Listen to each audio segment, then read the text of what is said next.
Welcome to Talk Cosmos, the show where Sue Minahan and her panel of guests bring you insightful conversations to awaken consciousness for soul growth. Come journey with us through astrology's energetic cycles and get ready to understand your path in the cosmic roots of the stars.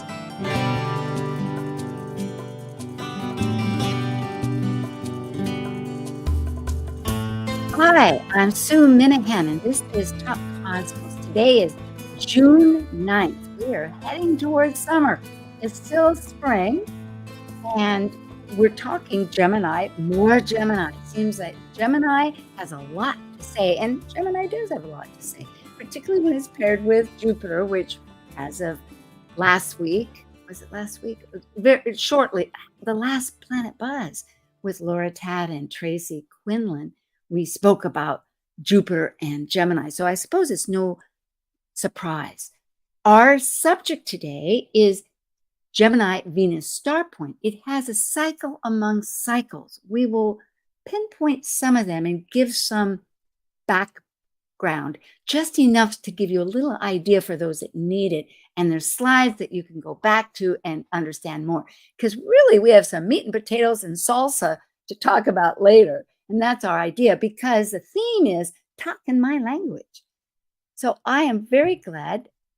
We want visions connected to our heart with like-minded souls. And my guest today is certainly one of those. So we are now ready for Planet Buzz.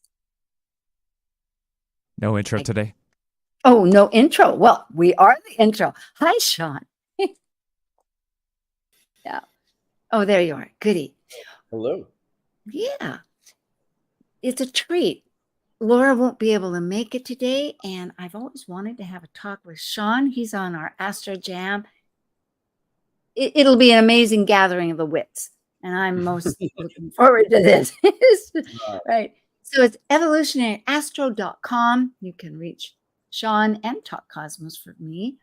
Sean Kelly is a speaker and executive, motivational leadership, and he's focused on digital business since 1998. And that adds up.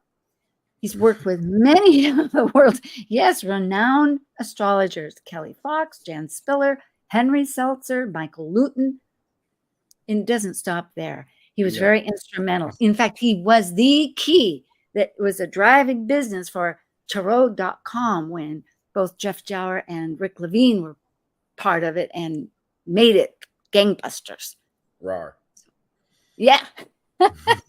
And I didn't put it here, but you've read thousands of charts, and you really, put the pieces together. I love it. Thank you. Thank you. For myself, as you know, I host this and I have studied. I love esoteric and mythology and have a few studies on the side, and I am a consultant. So there you go. We are talking about the Venus Star Point. Thank you, Sue. That happened just a few days ago, but that point's going to stay at that point for actually 4 years, but it'll be the head of this five stars for 9 months. So it matters. That's the name of the game. And you know what? I wrote 16. I have a few goofs here, and I'm going to have to go in there and correct it. It's 14 degrees Gemini. The new moon was 16 degrees. I knew I made a boo-boo. No, that's all right, Sue, because, we go back to 2016 and it was at a 14-degree new moon and a 16-degree star point, which we'll get into later. But I can see the confusion could be easily, such a tight. It was number system, but oh dear. This slide is predominantly to show the times. So in the East Coast, that was at 11:30, 13 in the morning. Mm-hmm. Yeah, and Gemini, what an archetype. I know we both have it strong in our charts. And yes. Yeah. Whatever you'd like to say about these twins. Or, I mean, Gemini. I love that you mentioned all types of communication, and I think you allude to something in the next slide or something like that was really pretty profound. But that Mercury, the the winged healed messenger, the way that we communicate, the way we think, the way we the way we interpret, and that need for Mercury to go Gemini, so we can kind of like integrate everything, so we can come out with new thought, and Mercury is just wow, super super powerful, and then as I'm saying that, I'm going, we're all trying to get out of our minds and into our hearts and use this Mercury as a tool for that, especially as the moon just went into Leo. I think talking about the heart here for a second, and the mind is the tool for the heart, and it speaks to Venus too, for our Venus star point. So I especially love that word tool, because I often remember that words are exactly that. When you consider just the magic of us being able to come up with some thought and rattle on and draw a picture, diagrams. I love it with the more abstract talking. And how could that be? The pen is sharper than the sword, they say. Well, we hope. And that's a good reason to have the heart. Yes, indeed. That's a major, indeed. That quote that you were thinking about is the communication, every form, including divination. Because, and we forget that as a society. But little baby Mercury, as out of his crib, went and stole the sun's cattle. And the long story of it was they became friends because Apollo was not happy.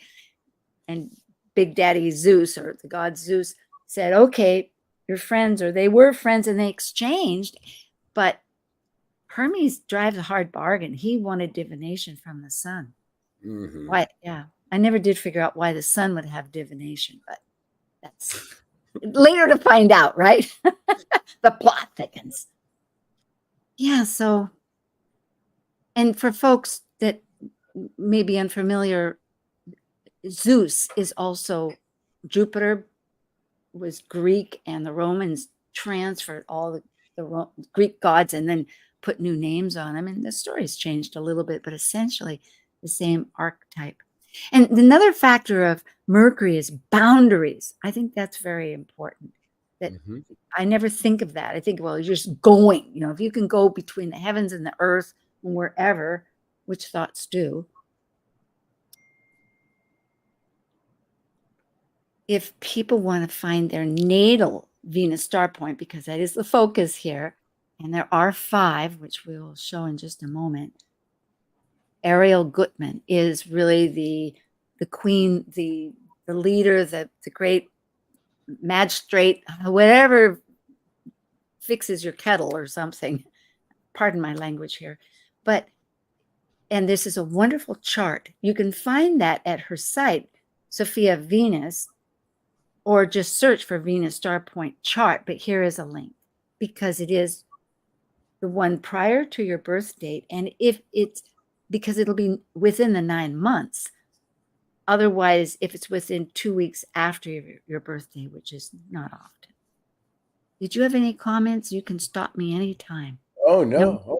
SophiaVenus.com. There is it's a PDF, and it just outlines, you can find your year of birth, look for the closest date to you that is, and that will illuminate to you what your Venus star point is.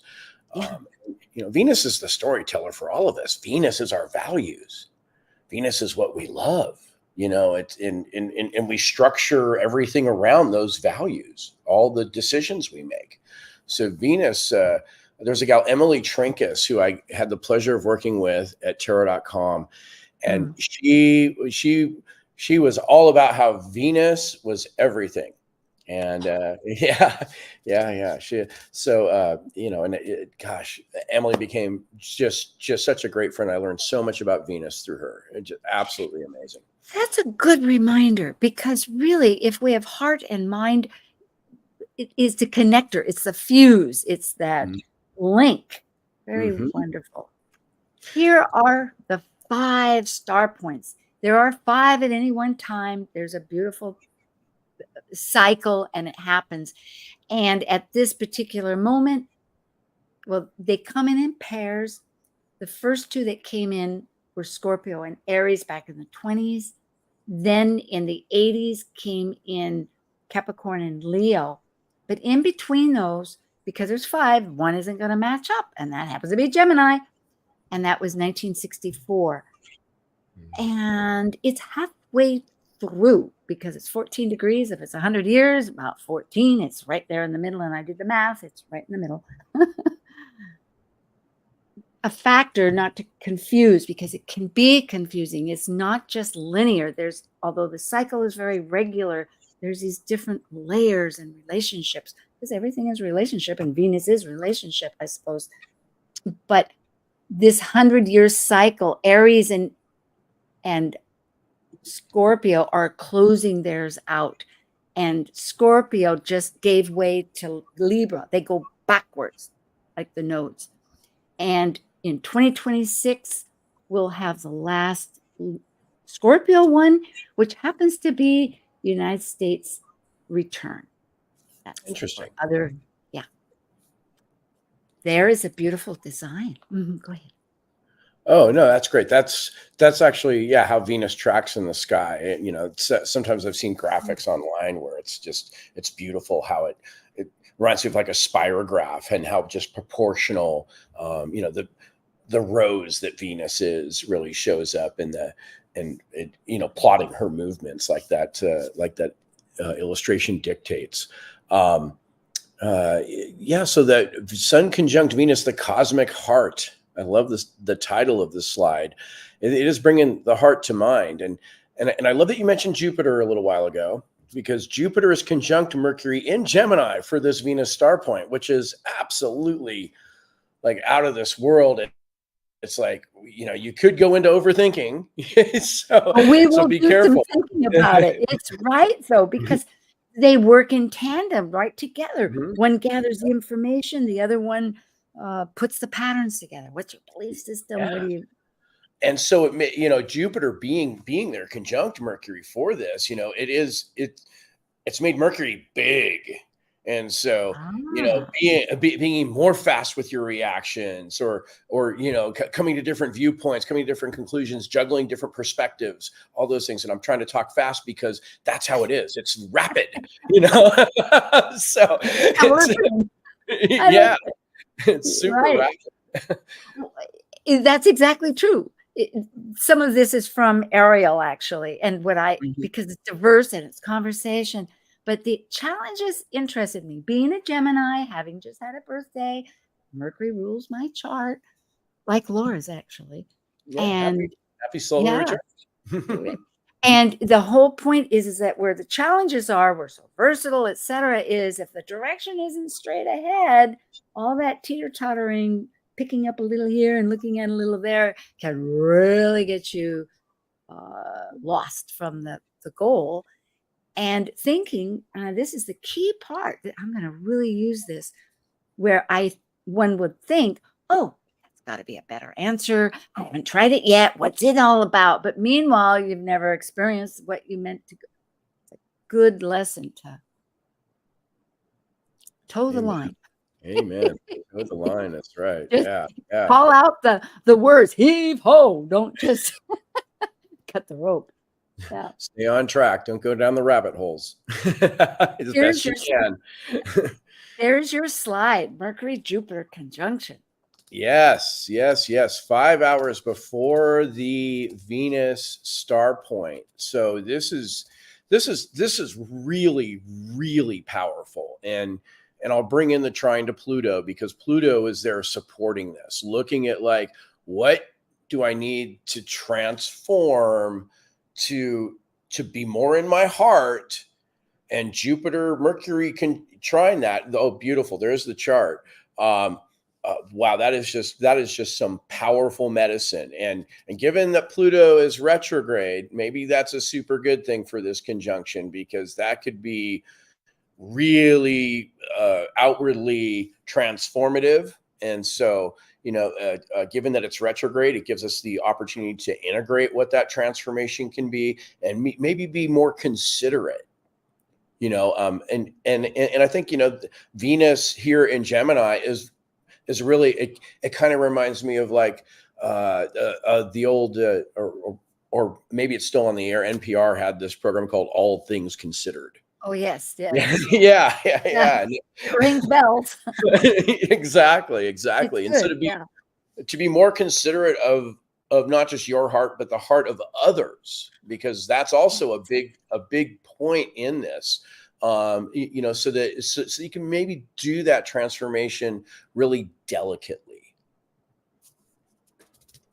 to not just Relationships, Venus, absolutely. It is such a kindness and mm, taking that moment. Gemini can be quick. So just today, I was thinking about different oh, actions and enjoying the little moment between the actions. I don't know about you, but sometimes one jumps from in an action from this to that, forgetting what's in between. But it's that little time in between and finding pleasure with that. It was yeah. Yeah, good. yeah, and I might want to just let our viewers know that there's actually a tremendous amount going on in this chart. But as we go deeper into this chart, we'll start to put the other pieces of the puzzle together that show how others is such a huge piece of this, and how the ability to slow down is actually Oh, that energy is prevalent too. So, stay tuned. We're getting there. okay. Well, I thank you. Very good. However, I just bring up that with that whole transformative energy of Pluto, which wants to Mm, transmute, get rid of what isn't working, it's just like that iceberg and just, or not iceberg, but glacier and just shove it away, or do the permafrost and evaporate. They're finding all kinds of things up there in Siberia or the North. It's constantly on some kind of news, but it's working with that conjunction, as you had said, between Mercury and Venus, not Venus, but Jupiter, but also with Sedna, this dwarf planet that mm, sets the whole stage in kind of a magical way. It's huge. more like the writer behind the scene is just angling you. It's like a pool table. You try to not that I'm a pool person, but I know the goal, right? You're supposed to get it ready so that when you hit it, it smacks. Isn't that right? Oh Yeah. yeah, Thank yeah. you. I need some help there. Pardon me. But the point Sure. is that life is like that too. Or like bowling pins. In other words, you kind of set it up so you can knock it down. Oh yeah, yeah, yeah. Yeah. This is the sense of, essentially, the Pluto trine to this is really about from the how you can gain more personal freedom in relationship, because this is really about relationships. With Pluto in Aquarius, it wants freedom. It wants to feel free, or to have a lack of boundaries. If you will. And so I could really see where people might want to integrate how they can have more personal freedom within their own relationships through this. And the Gemini piece of this, I mean, this could be a big discussion that we have with all of our relationships here as we go in through this Venus star point to the next one. And the health. I'm seeing Hygeia, which is this in the first Oh, house yeah. there, the little circles with Chiron. I'm thinking that transmutive quality, yes, with relationships and within ourselves, of how to really find that key that we can take that wound and use it with. So it's servicing others, which is again is a key of other people. It's complex. Well, we'll move on then.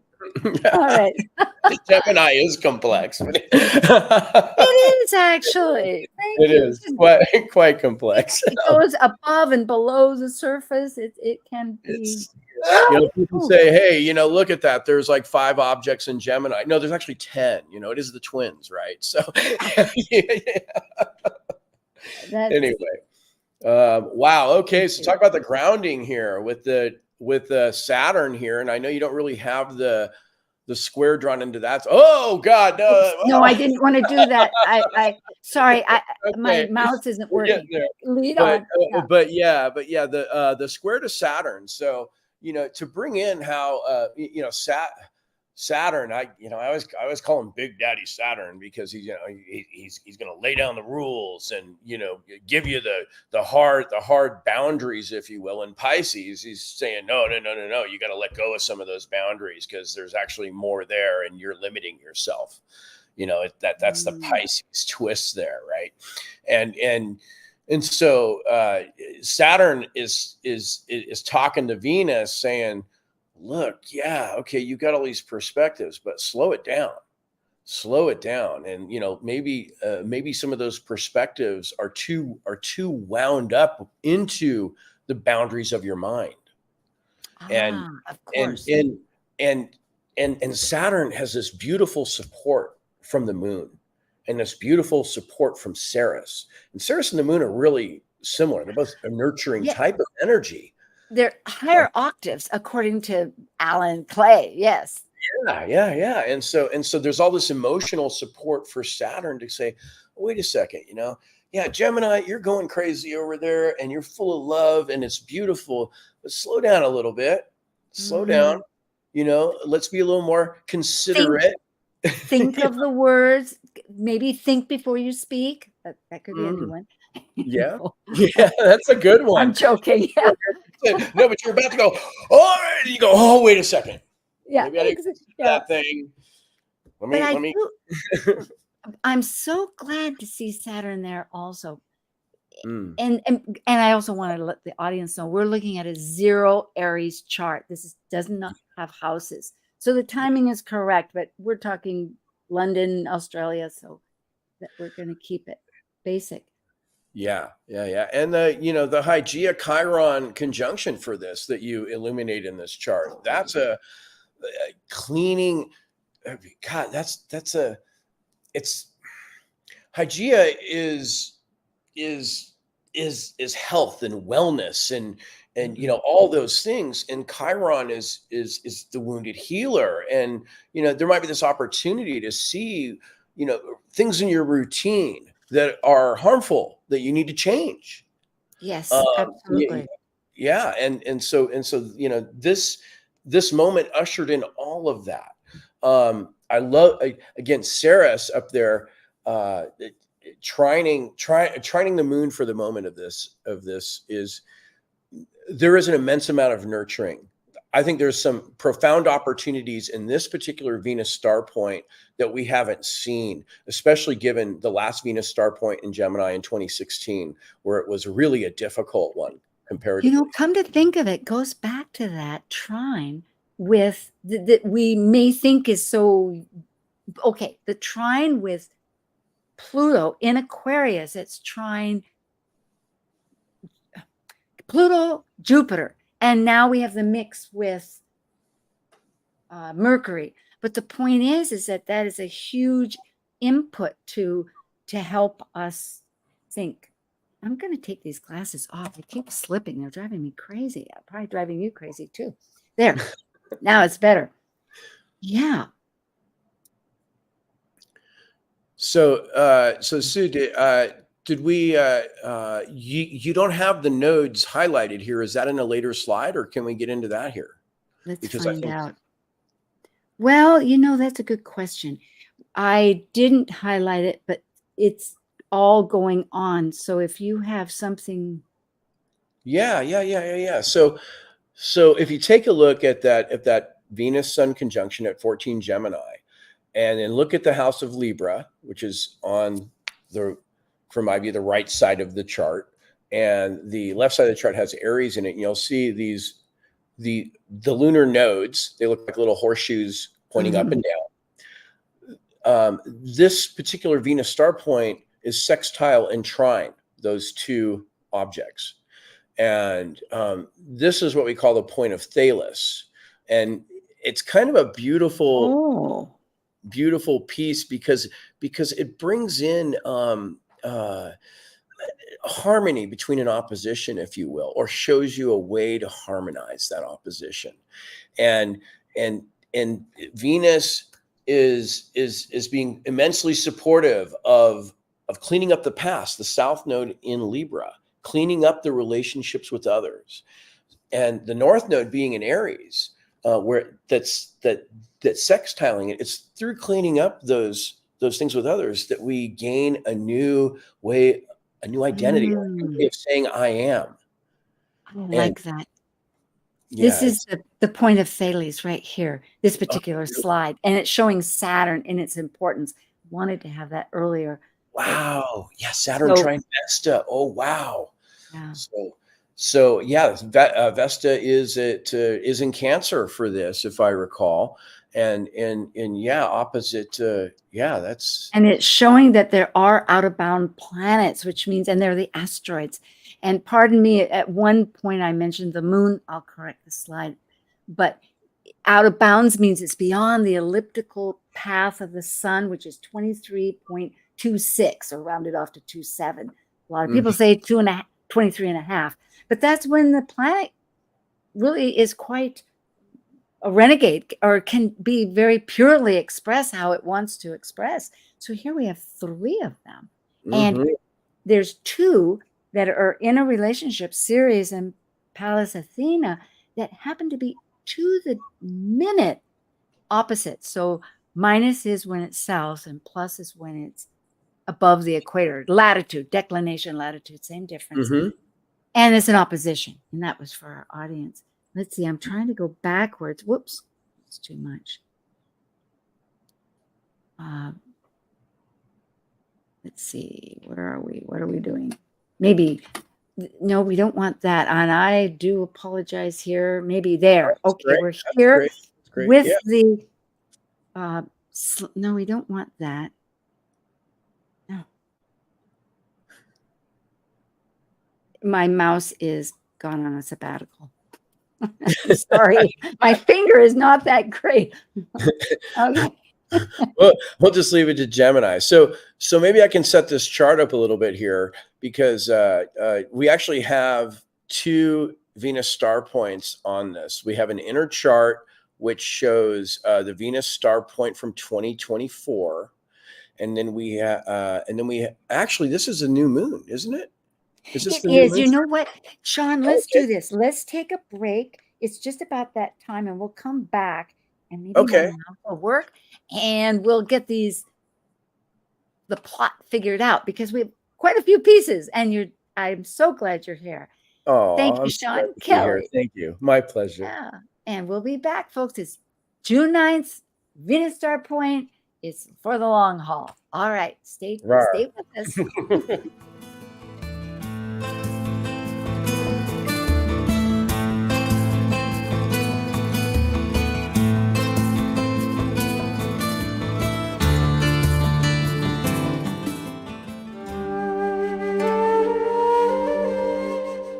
While we take a break from this week's edition of Talk Cosmos, let's take a look at this cycle's archetype. We are currently in the period of Gemini. By leaving a cycle based on physical form, integrated through spirit, the energy of Gemini connects spirit with matter, focused on communicating and defining the external. Gemini is a mutable air sign signifying flexibility. Gemini dually focuses upon teaching and learning in order to synthesize the world one lives within. This is Martha Norwalk, every Sunday morning beginning at 9 a.m. Thanks in part to Dr. Nels Rasmussen at healingministryforanimals.com, we cover the world of animals. This week, June 16th, it's Behavior Training and Healing Sunday with me, and talk with your animals or human loved ones on this side or the other, personal awareness coaching and general psychic stuff with Natasha Venter. Hope you can join us and plan to call in with questions for either one of us. Martha Norwalk's Animal World, Sunday morning, 9 a.m. to noon, right here on Alternative Talk, AM 1150. Talk Cosmos brings insightful conversations to awaken consciousness for the soul growth with hour-long programs every Sunday at 1 p.m. Pacific on KKNW. Talk Cosmos weekly programs are also available to watch live on the Talk Cosmos YouTube channel and Facebook page. While you're there, make sure you click the like and subscribe buttons so you get the full Talk Cosmos experience. Or if you'd rather listen to the show archives with audio only, the entire podcast collection since 2018 is available on most podcast carriers. And to find out about upcoming programs, sign up for the newsletter at talkcosmos.com. So grab your coffee, tea, or kombucha and enjoy the show. Wondering what's on next on Alternative Talk 1150? Check out 1150kknw.com. Hi, we are back again. So much. Well, let's see. Well, Sue, We maybe can dive. and maybe I could set this up a little bit here because, guys, in 2016 we had this interesting Venus Star Point happen, and we had a new moon that happened right after. Was it after it or before it on that one? Well, right here, okay, the inside one is now 24. Oh, okay. The Okay. outside is 16, meaning that, yes, now it's the new moon Venus. No, That's right. That's right. So in No, it- 2016, we had the Venus Star Point followed by a new moon. So it was like this whole, or excuse me, just right. Flip flop that. We had we had the new moon, and then the Venus Star Point happened. Like 2 days later. What we just had occur this last week was the new moon happened at the same degree that the Venus Star Point happened in 2016. Excuse me. Yes, just right after the Venus Star Point. So we've got a flip-flop here. I don't think I said that properly. Well, So- however it is, they're very close, and it Oh, is they most are very interesting that first we would experience a new moon, and then we'd bring in our values and our heart. Whereas this time we brought in our values and our heart, and then we bring in that There it is. synthesis of Thank you, new Sue. moon. Thank So we get it. But I'm glad you brought attention, and there's more to it than this. This is a fascinating chart. It was just it was 8 years ago. So that is the whole cycle, because folks, it also goes direct retrograde. But Ariel Gutman and a lot of people explain that too. Meaning that there's a grand square here, and that Saturn squares Saturn. And then you were going to bring up that whole idea about the difference between Jupiter and Saturn. Well, yeah, Jupiter was squaring this, as well as this was squaring the nodes. So I just spoke about how this is like in harmony with the nodes and how it's helping resolve the opposition of the nodes. And in this case today, the nodes are in Libra, Aries, and so it's about self and others. Where back 8 years ago, the nodes were in Pisces, Virgo. So this is about, Virgo's a very mental sign as well, very analytical, and Pisces is very like the opposite, not analytical at all. It works. Why get bent out of shape about it? Yeah. Virgo wants to think about all the details, and Pisces goes, just have faith, So it's and Gemini's like, wait a second. We need to look at everything, and the Pisces energy, and that's where Saturn is to now for this one. This is what's fascinating. But anyway, this was in opposite, or excuse me, square to the nodes in this last one, and now it's at this harmonious point of Thales. So it's a whole integration cycle. If we go back 8 years and really examine what June was, and how in the Venusian stories that unfolded over the course of that year with that Venus Star Point, and then look at where we're at today with those same values that we were looking at then. And it's a different place. And the things that we had to let go of were kind of an issue back in 2016 with the square to the node in Pisces, versus the South Node where it's at now. It's like, oh, okay, well, here's what we need to do for our relationships. Yeah, I think with Pisces and Virgo too, Pisces is attuned to the greater forces at large. And so is Virgo in a sense, but Virgo sees, well, if you don't try to prune your plants or do this or do that and be active, it'll run amok. But, so there's that dialogue. Yeah. How much intervention to do for our Pisces friends. I love the fact all this is mutable, because to me can get messy, but there's a lot of give and take. And that's what really relationship is. Given that I have the same grand square in my chart, I can live into that all the way with the Sag Gemini opposition and a Saturn Pisces and Pluto opposition. Yeah, I'm going into my Saturn return, everybody. Yeah, that's real. Yeah. I'm loving it. So Good. Yeah. And that's my son. I'm 15, right between those two. Oh, So wow. this is for Beautiful. both of us. It's how life works, right? But Beautiful. And But this yeah, whole Sue, I would love for you to go back and maybe expand on those words about how we get to really examine the values with the Venus star point and now go into the new moon to set those intentions. yes.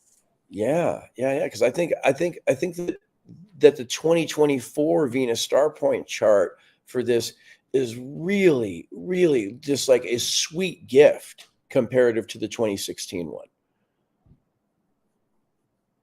I like going ahead, forward. I have Aries North Node is like onward, folks. Yeah. Yeah. But But with that said, because it's nurturing and because, like you brought up, I'm remembering with Ceres and Hygeia, whether it's Hygeia, but Chiron, it's really, I feel, a time where healing that deeper layer, especially with all that Pluto that's really penetrating. It's saying they want to get down to the real crust of it and release it so that you can truly move on with a new perspective. Yeah. So it's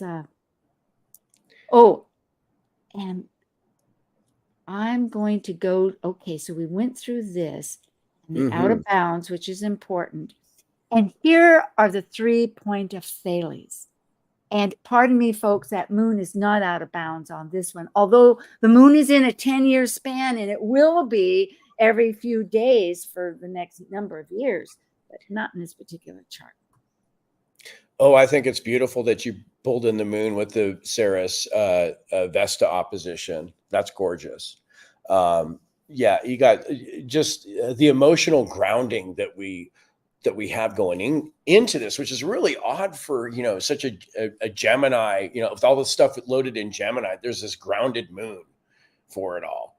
Is really like, and Ceres, even though she's out of bounds and kind of a renegade up there in Capricorn, again, really grounded.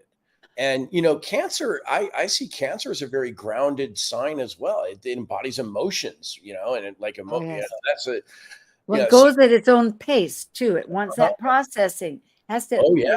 Oh yeah. You guys, and Vesta being that protective, the guardian of the fires of Rome. The guardian of your soul. Home. Yeah. Yes. What is home? What? How does it support you? What does it mean? And look at all this with those 3 point of Thales, which is a very strategic, constructive, when you read about that, meaningful dynamic that we haven't thought a lot about, but it does need to have between 3 signs a sextile, trine, and opposition. But here, we have, and I circled the focal points because that's at 90 degrees. So it's Saturn and Moon. Talk about timing, maturation, and processing, and then the home. But there's 2 points that are, several points that are just common among all of them. It's Saturn that's, oh my goodness. Oh, I know what I wanted to say. That mini trine that you brought up was hard not to put in here because it's there too. Yes, but I see that. Want to complicate. No. But there is the point that we haven't spoken about, which is really prevalent in this chart, which is the Uranus Pallas Athena opposition and how Vesta sits at the point of Thales for that. And, Uranus is about that personal freedom, and it's like wanting to bust out and do its wacky Uranian things. And Pallas Athena is like, well, how does that fit in the strategy to like transform stuff? Come on. Like, you can't hold on to everything, Uranus. You're going to have to let go of something here. And Vesta's like, yeah, let's let go of the things that don't support my home. And I think Vesta has quite a voice in this. And Vesta being out of bounds, You know, Yes. being rogue there, she's gonna do like she's gonna go out there and maybe present some unique information to both Pallas and Uranus to consider as they kind of look at each other, going, "Really?" You know. And come to think, like you were mentioning about the new moon that was shortly afterwards, that we're still involved because that was on the 6th. Yeah, for sure. But I'm noticing here that the moon is in Taurus, which goes back to Venus with the Venus Star Point, and Vesta is in Cancer, which goes back to the moon. So really, it is this deep emotional. I know with the new moon, it's really a matter of releasing those attachments and getting deeper with kindness. It's paralleling. That's a word, right? Paralleling, yeah. The Venus Star Point. Well, we have time. Shall we go forward or shall we guide see us? What happens? Well, it was going to be a break, but that was it. And just to mention, at breaks, I am on this little new podcast and you can see it on my playlist, videos featuring Sue Minahan with Liz Machette, Astrology Star Sisters. There's a blog, but I may be taking a sabbatical on my blog. I'm going to really work and focus on connecting with my audience and doing production. So I have been advertising it because it's hard not to, but I'm just letting you know, enjoy these. And of course, thank you to everybody that does sign up. We have a subscription that you can get a little video for, but I want to get in touch with people and find out as summer goes, like, what do you like and what ideas do you think about this? Because we are always new. So didn't you put up a video on your site from Astrology Day or something like that? Yes, astrology, and it's from Astrology Day, and we'll talk about that. Okay. Yes, it is, and it's eclipse your path. Now is the time because change is happening. And that's available on talkcosmos.com, right? Well, it is, I believe. I believe it is. And I say that because it's time so that once you get into it, you don't see the pop-up all the time. So I don't see the pop-up all the time. But I did sign in just to check to see if it worked. And I think I did get the link. So yes. It's a little gifty. You know what's really fascinating about this Venus Star Point, Sean, is that all the planets have nodes, and they're not exactly opposite. They could be in the same sign, for a matter of fact. But Uranus's North Node happens to be 14 degrees Gemini. Oh, fascinating. And it's conjunct, which is, how does that, I wanted to double check.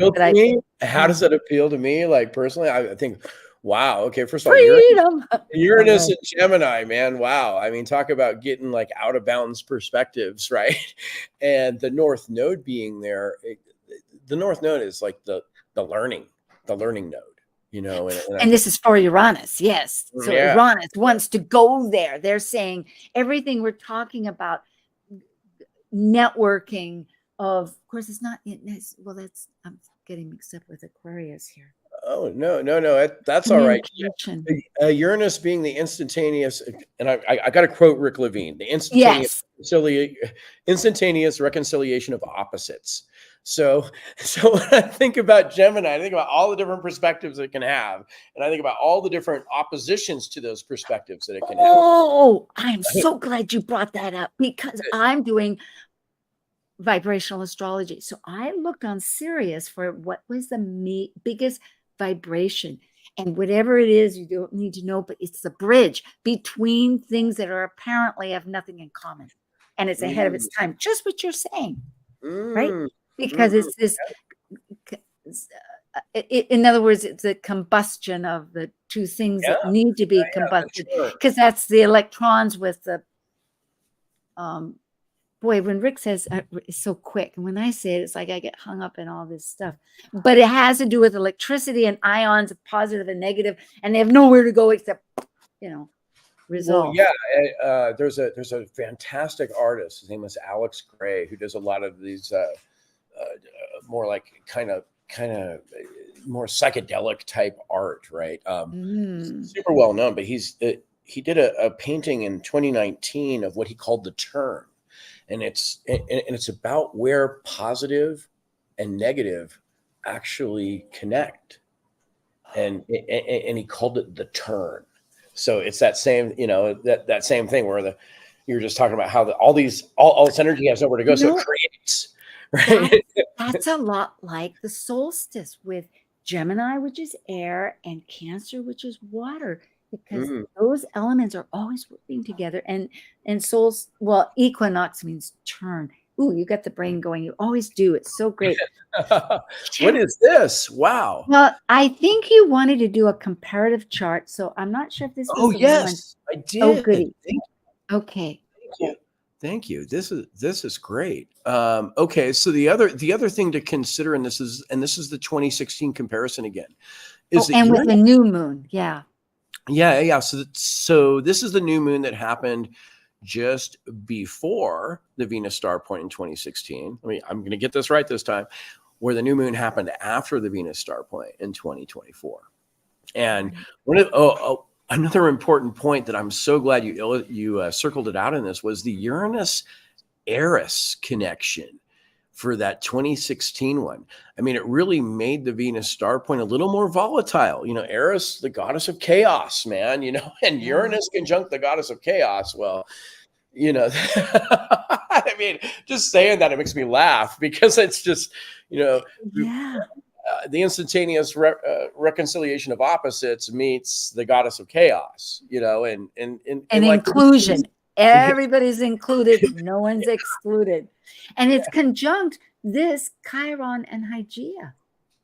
Yeah.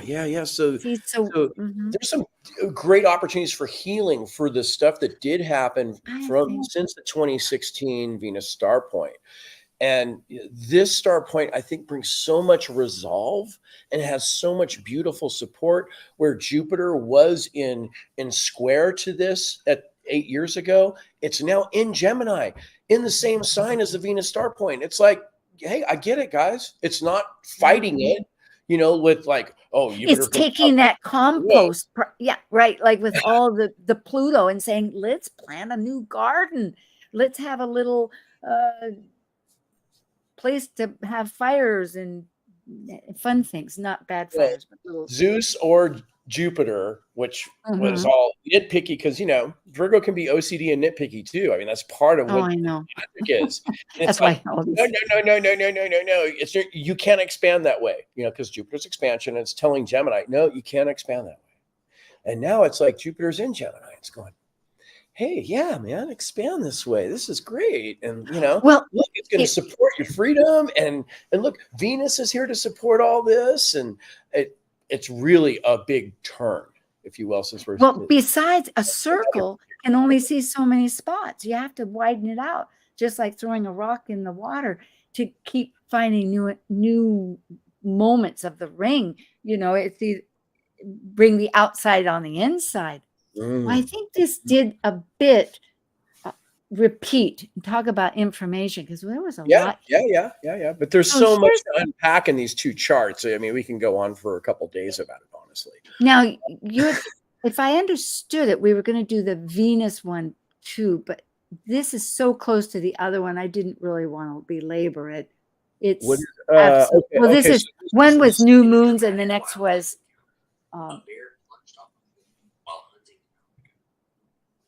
so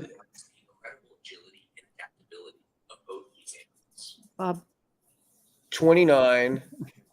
It's all right. That's all right. The 29 at the top of the chart, Sagittarius. This was in 2020. Explain this chart here, please. Okay. So that would be 4 years ago, because it's an 8-year pattern that goes direct to direct, and in the mode of the timing. But every 4 years, it actually returns to shifts a little bit. One's retrograde and one's not. And in this case, it was retrograde 4 years ago.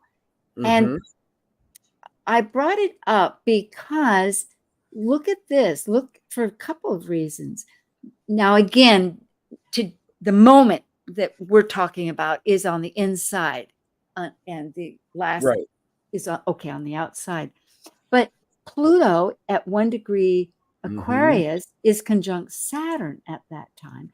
And remembering that Saturn was heading to the grand conjunction with Jupiter at the end of the year in December 21st at 0 degrees Aquarius. So that whole year was marching ahead. Like I think Rick and a bunch of people were saying, that's really the name of the game this year, is just to get those two together, so that we could start the 200-year cycle of this social adjustments that we're doing. But the other fact, I do think it's fascinating that they're both retrograde. Saturn was retrograde for that too. Oh yes, you're right. Yeah, rethinking. Yeah. Plus the fact the nodes were in Gemini, 29 degrees Gemini. And there's Vesta at 29 degrees Gemini. Yeah. So there's some kind of when you think about it, that was before. Was that? No, it was just when COVID was happening. Yeah, it was in the COVID kicked off in like January or some would say October 2019 actually, but January 2020 was when it really hit the world. So and then too, we have in the 12th house, not the 12th house, but in the Pisces, we have Saturn right now in Pisces and Neptune in early stages. So it was maybe 2 degrees. So maybe it's further dissolving what maybe at that time was ignorance or unawareness or escapism. I mean, we always have shadows, and to improve, we try to balance out and strengthen it with a polarity. Not that it's polarity, but I'm really pulled to the Pisces energy here because it was really prevalent in 2016 with the node there at 17. It's really prevalent now with Saturn there, and look back at 2020 here, and I see Mars and Neptune. In Mars is applying to that position, and it's definitely square. So there is this. Pisces has the agape love, the spiritual love. Oh yes, absolutely. And maybe trying to express to Venus that, hey, you don't need to look at all these perspectives. It is about this higher love. Yes, thank you. We are one, and somehow the distance is there if we just listen up to the signs and everything. Rar. It's gotta be. It's gotta be like, that's my little ego heart rar. I love it. Before we go, folks, in 2025, January 12th, I have it. The nodes are shifting. So here, like you had brought up earlier, Sean, we're working with the relationship nodes, the second layer, since we did Scorpio and Taurus, and now we're doing so at that time, we're going to be dealing with Pisces in the North Node and 2025. And Virgo, which I think also reflects to some of those other rebounds from earlier because it was a nodal reversal. But the point is that we're going to have different guidance. We have different leaders, you could say, that are telling us, guiding us along with our pathways, because one is where we're coming from and the other, as far as evolutionary, is where we're headed to learn, to integrate. So that's going to change, I think, this. I'm just seeing that North Node conjunct Neptune, and I'm like, that's what the North Node is going to be received by Neptune, Pisces, and that's like, I says, whoa, that's a little, and that Vesta over at 3 is really. Venus in Pisces for this is really a beautiful thing. That's a beautiful reception. And more nurturing, with nurturing that ego part. I mean, it's in the Capricorn. Let's see what the next one was. Here we are. This is the end. Unifying hearts, minds, linking hearts. Maybe I said hearts twice. Yep, that's what it is. Say it again. Oh, goody. Gee, it's a treat. We need to have you back. We will. I know Laura will be thrilled. We can chat away and dig deep. I was thrilled to be asked to to step in her absence today. And I just, heart and blessings to Laura. I look forward to my next conversation with her. Sue, it's been wonderful being here. I really appreciate you. Please continue this strong, man. You're just a champion to keep pushing this content into the world. And I'm honored to have been a part of it today. Thank you. I'm thrilled to have somebody that just sees epiphanies and takes the information and builds on it. It's just it's talking my language. Thank you. And everybody, thank you so much for joining us and for your interest, and know that we're going to connect and just get stronger and more connected. And we love you. Enjoy all the Venusian energy, everybody. Sounds good. Heart to mind. Thank you for joining an insightful conversation on Talk Cosmos, the show where Sue Minahan and her panel of guests awaken consciousness by connecting soul growth patterns with astrology's energetic cycles. Be sure to tune in next Sunday, 1 p.m. Pacific Time, to continue your journey through the roots of the cosmic pathway.